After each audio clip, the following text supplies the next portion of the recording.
Good morning, Flagler County. I'm Rich Carroll. You're listening to Flagler's Morning News on Tuesday, March 8th, and this local news is a service of Flagler County's Toyota dealer, Beaver Toyota, here to wow you.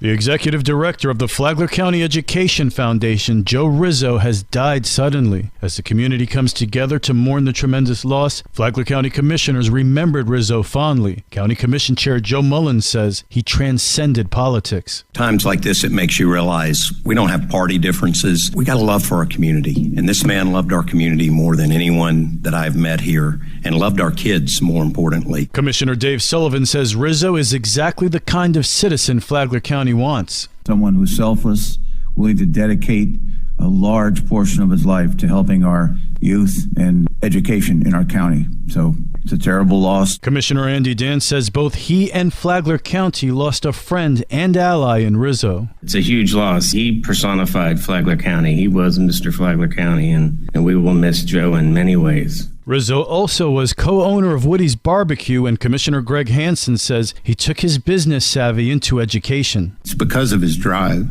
and his ability to get the job done. And he took those traits and he took them to the school foundation, and he did a great job. He got a lot of money. He got people's attention, and we're going to miss him. Commissioner Donald O'Brien says Rizzo was passionate about education. He took it to levels that I don't think anybody quite understood that he could do in terms of a donor base and long-term support for education in our community.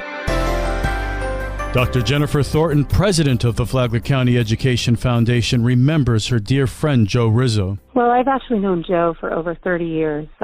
We went to high school together, and we've been friends ever since. And I will tell you that Joe is like one of those people that's bigger than life, and you never forget anybody like that. He made an impact on everybody, whether it was someone he just met, could be a total stranger, and he would make them smile, make them laugh. And he was just the type of person that always loved his family, his children, his wife, his sister. But when it came to the Flagler County Education Foundation, he just got us all excited. He wanted to make everybody see how wonderful Flagler County schools are and how much he wanted to love and help the children in Flagler County. And he's done that with so many different programs and flagship programs at Flagler County schools. Dr. Thornton says the Flagler County Education Foundation will carry on Rizzo's legacy. It's going to be very, very hard to ever have anybody like Joe as our director, but we will definitely have him remembered, and he will live on as a legend with the Education Foundation and also in the community of Flagler County. Joe Rizzo was also a founding board member of the Palm Coast Flagler Regional Chamber of Commerce. Current chamber president and CEO Greg Blase says he was shocked to hear of Rizzo's death. He adds Rizzo left an indelible mark on the community. How do you replace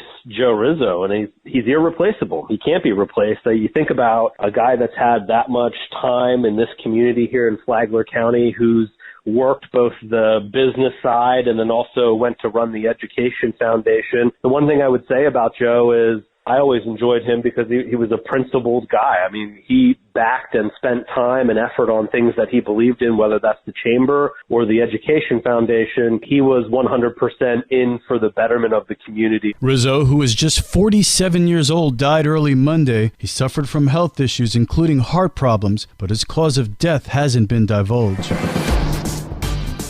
8 people are arrested following a human trafficking investigation in Flagler County. Sheriff Rick Staley says the undercover operation took place last week.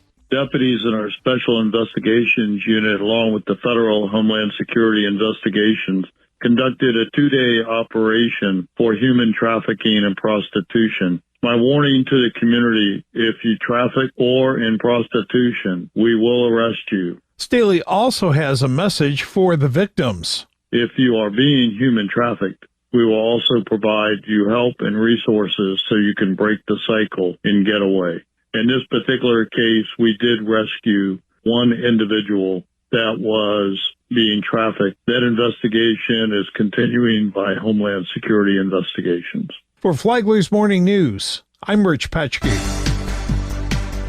Palm Coast is recognized for good governance. The International City-County Management Association is recognizing the City of Palm Coast for their focus on collecting and using performance data in the management of local government. City and staff were recently honored with a certificate of distinction for exceeding in the application of performance data to local government management, including training, verification, public reporting, planning, decision-making, networking, and accountability. Palm Coast Mayor David Alphen. I think what's really important here is this is the 7th iteration of this process. This is how the intricate, complicated budgets and processes of the city come together. They come together transparently. The performance measures are tied to the City Council's 6 goals, which are expansion, economic, finance, environmental, quality of life, and workforce talent. For Flagler's Morning News,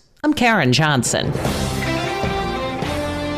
The Our Florida program helps Floridians who are having trouble paying for housing. What if the property owner won't take the check from the program? Amanda Beavis is the spokeswoman for Our Florida and says that property owners may not participate in the Our Florida program. If the landlords aren't participating in the program, there are other programs to help Florida families through challenging times, many of which are under the purview of the Florida Department of Children and Families. Beavis's comments came in response to a question from Sandra Shank, the chair of the Flagler Affordable Housing Advisory Committee.